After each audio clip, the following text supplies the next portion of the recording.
Hi, welcome to Boco Preps TV. I'm Josh Lindenstein. This is Brad Kochie.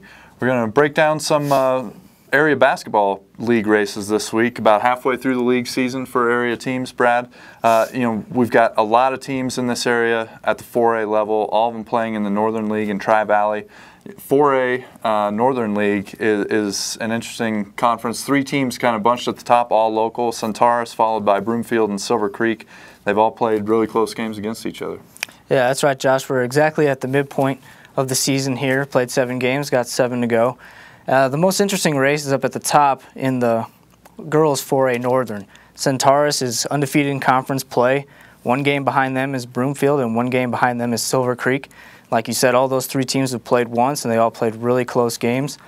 So, there's a lot of room for movement there, some playoff seeding and top seed switching. There's also the 4A Northern boys side. Broomfield's undefeated in conference play as well. They're leading. The Longmont Trojans are making a push at 5-2 to try and catch them. And there's a logjam emerging here with Niwot, Silver Creek, and Centaurus for those, 4, 5, 6, even the 3rd spots. So there's a lot of room for movement up and down that conference too, and that should be a good one coming up. Brad, can anybody beat Broomfield in that boys race, you think? Any of the local teams have a shot to make a run at them in the second half? It's going to be tough. I mean, Longmont, I guess, could try it, but that's a tough team, Josh. I don't know.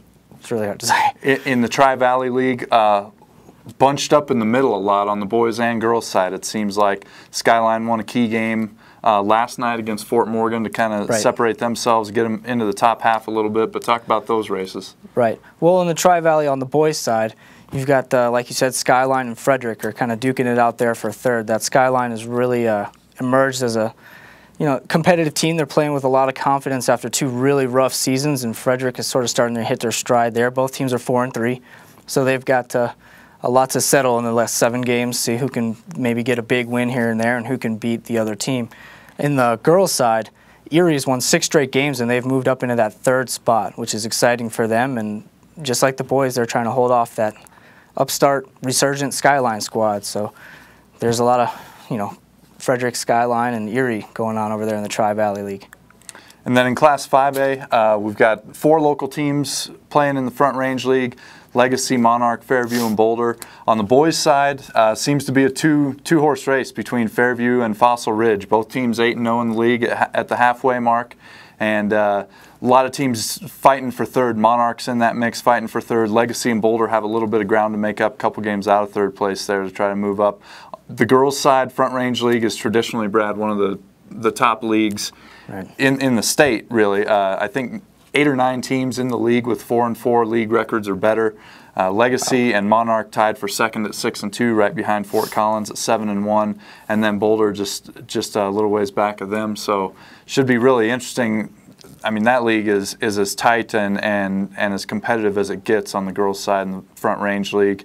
Small schools, Brad, we've got a few of them. Alexander Dawson, a team that you've seen there in the mix in the 2A Mile High League. Yep.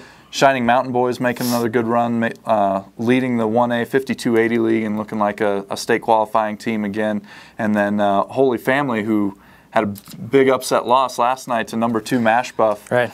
Their first loss of the season, but they're going to be right in the mix of the 3A Metro when it comes down to it. So we'll see what happens in the second half. Right. A lot of these leagues play twice through against each other, so if you didn't get to beat your rival the first time around, maybe you get a shot to turn the tables here in the stretch run of the season. So thanks for joining us today, and come on back next week, and we'll be talking maybe some postseason swimming and wrestling that'll be getting underway.